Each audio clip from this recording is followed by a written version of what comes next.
Hello everyone. तो आज के इस वीडियो में हम कक्षा 7 के अध्याय 1 जो कि माँ का एक कहानी है, इसका शीर्षक का नाम, ये शीर्षक तो माँ का एक कहानी है बट ये एक है कविता।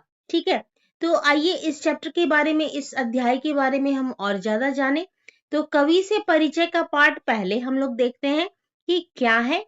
ठीक है, कवि से परिचय।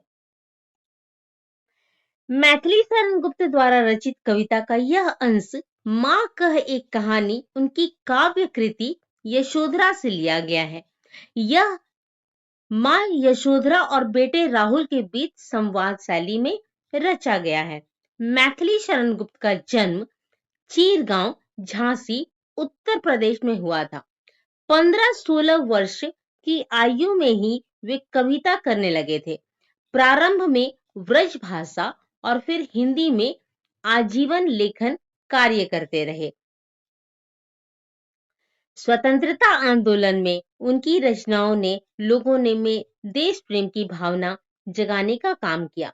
राष्ट्र कवि के रूप में उनकी ख्याति सर्वविदित है। सर्वविदित मतलब कि सब जगह फैली हुई है।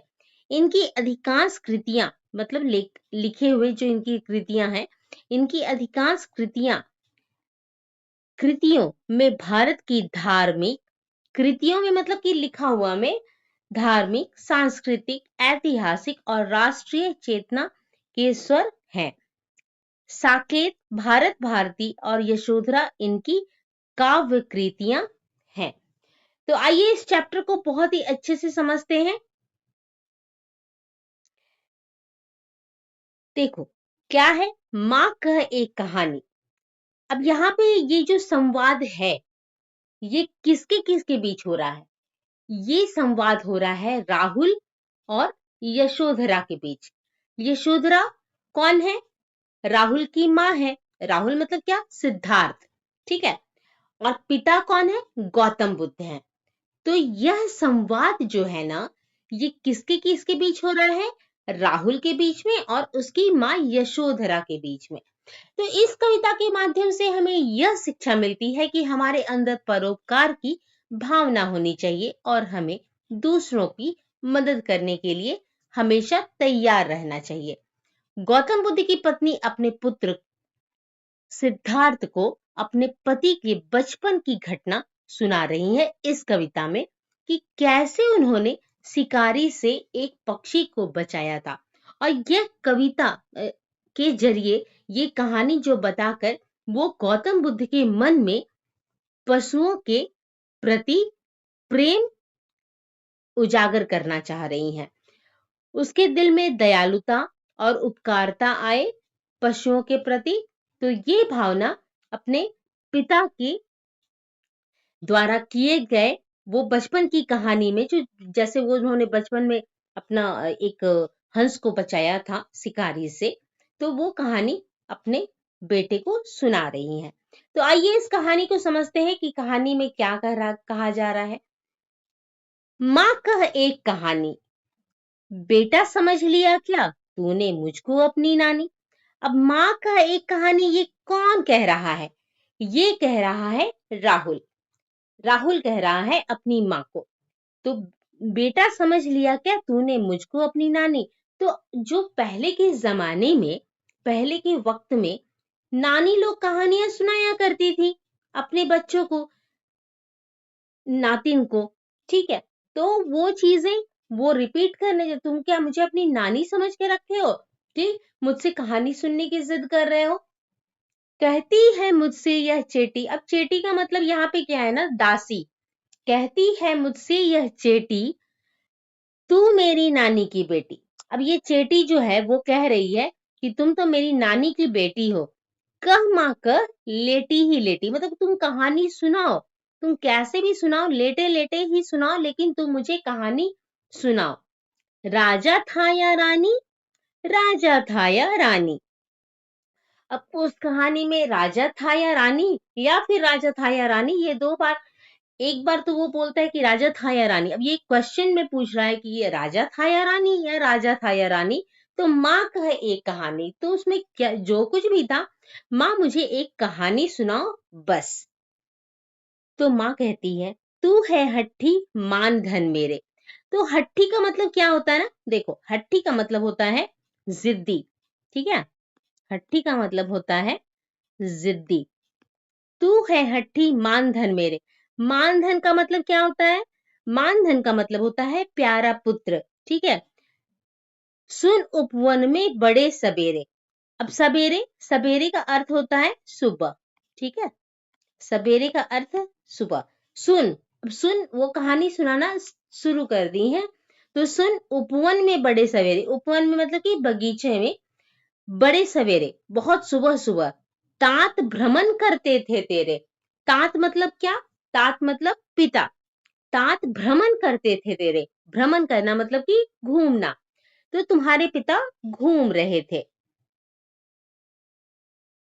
जहां सुरभि मनमानी, जहां सुरभि मनमानी, जहां खुशबू बहुत बिखरी हुई थी, और जहां खुशबू सारी तरफ बिखरी हुई थी। हाँ माँ, यही कहानी। तो राहुल कहता है, हाँ हाँ माँ, हमको यही कहानी सुनना है। वर्ण वर्ण के फूल खिले थे। वर्ण वर्ण मतलब यहाँ पे क्या हो गया? वर्ण वर्ण मतलब कि तरह तरह के फूल खिले थे। झलमल कर हिम बिंदु हिले झिले थे। झलमल मतलब पूरा हिलता हुआ, हिम बिंदु मतलब कि ओस जो है ना वो पूरा बिखरे पड़े थे। हल्के झोंके हिले मिले थे। लहराता था पानी, लहराता था पानी। हाँ हाँ यही कहानी। तो राहुल कहता है, हाँ हाँ यही कहानी, यही कहानी। गाते थे खग कल कल स्वर में से। गाते थे खग। खग का मतलब क्या होता है? पक्षी। खग का मतलब होता है पक्षी। कलकल स्वर में मतलब कि ये कलकल जो है ना, ये एक आवाज है, कलकल की आवाज में। सहसा एक हंस ऊपर से। सहसा मतलब एकदम अचानक। सहसा का अर्थ इस जगह पर है अचानक। एक हंस ऊपर से गिरा बिद्ध होकर खरशर से। अब गिरा बिद्ध, बिद्ध होकर मतलब क्या? घायल होकर। खर सर से, खर मतलब क्या? नुकीला, और शर मतलब कि बाण। ठीक है, वो नुकीले बाण से घायल होकर ऊपर से गिरा। हुई पक्ष की हानि। हुई पक्ष की हानि। हुई पक्ष मतलब यहाँ पे क्या हो गया? उस पक्षी की बात हो गई, उस पक्षी की हानि हो गई। करुणा भरी कहानी। करुणा भरी मतलब क्या? दया भरी कहानी।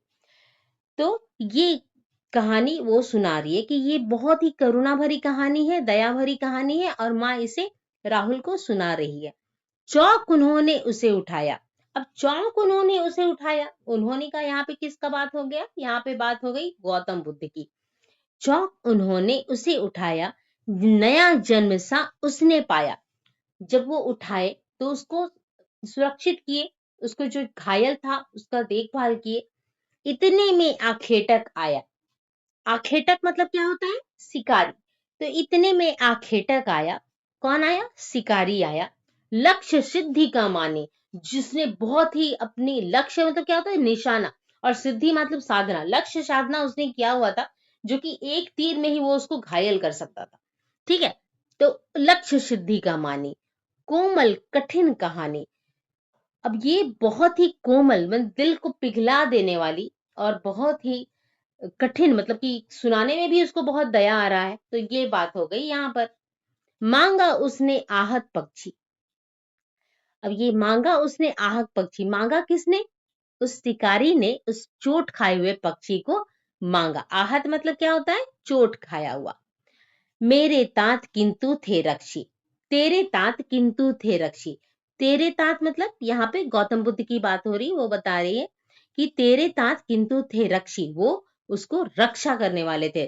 तब उसने जो था खगभक्षी, वो उसको सेफ कर रहे थे, वो उसको सुरक्षित कर रहे थे। तब उसने जो था खगभक्षी, तब वो जो कि आखेटक शिकारी था, हट करने की ठानी। अब वो जिद करने लगा, हट करने की ठानी। अब बढ़ चली कहानी, और इसी बात पर कहानी जो है बिल्कुल बढ़ चली। हुआ विवाद सदय निर्दय में। अब हुआ विवाद, विवाद का मतलब क्या होता है? झगड़ा। ठीक है, सदय दयालु, निर्दय दयाहीन। तो हुआ विवाद। अब विवाद में यहाँ वार्तालाप चल रहा, बहस टाइप, एक झगड़ा चल रहा, मतलब ठीक है। उभय आग्रही थे स्व विषय में, और दोनों ही आग्रही थे, क्रोधित थे अपने अपने विषयों पे, अपने अपने टॉपिक को लेकर के। गई बात तब न्यायालय में, और तब बात जो है ये न्यायालय में गई। सुनी सभी ने जानी, सुनी सभी ने जानी, व्यापक हुई कहानी। और ये बात जो है राजा के पास न्यायालय में गई, और सभी ने ये कहानी बहुत ही व्यापक रूप से जानी। ठीक है, राहुल तू निर्णय कर इसका। अब इसके लिए कह रही हैं कि राहुल तू ही अब इसका निर्णय कर। न्याय पक्ष लेता है किसका, कि तुम किसका न्याय लेते हो, कह दे निर्भय जय हो जिसका। अब बिना निर्भयता के साथ में तुम ये बात बता दो कि तुम किसका पक्ष लेते हो। सुन लो तेरी वाणी, माँ मेरी क्या बानी। अब यहाँ पे वो राहुल कहता है कि मेरी क्या बानी, अच्छा तुम ये जान रही हो कि मेरे विचार से किसकी विजय होनी चाहिए। तो जो मैंने कहानी सुनी उसमें मुझे लगता है कि निरपराध या मासूम को मारना है, मारता है तो उसका विरोध करना चाहिए और उसकी रक्षा करनी चाहिए। तो जो दया करते हैं ना, जीत हमेशा उनकी होती है। ठीक है, तो देखो यहाँ पे बात क्या आ गई, सुन लू तेरी बानी, सुन लू तेरी माँ बानी, मैं सुन रहा कहानी, कोई निरपराध को मारे तो क्यों अन्य उसे न उबारे, रक्षक पर भक्षक को मारे, न्याय दया का दानी, न्याय दया का दानी, तूने गुनी कहानी। अब तूने गुनी कहानी या मतलब इसने पूरी कहानी सुन ली है और जान ली है। अब तुम ही इसका निर्णय लो कि क्या इसका फाइनल होना चाहिए। तो देखो इस कविता में यही कहा जा रहा है कि जो दया करते हैं जीत उन्हीं की होती है, न्याय उन्हीं के पक्ष में होता है। तब माँ कहती है कि तुमने पूरी कहानी सुनी है, अच्छे से सुनी है और समझी है, अब इसका फैसला तुम ही लो कि क्या होना चाहिए। तो यही कहानी है, मैथिली शरण गुप्त द्वारा रचित कविता है ये। और इसके द्वारा उन्होंने अपने राहुल को उसकी माँ यशोधरा ने अपने गौतम बुद्ध की बचपन की कहानी सुनाई है। तो आई होप ये वीडियो आपके लिए हेल्पफुल होगी। तो मिलते हैं ऐसे ही और भी नेक्स्ट वीडियो में, तब तक के लिए बाय बाय।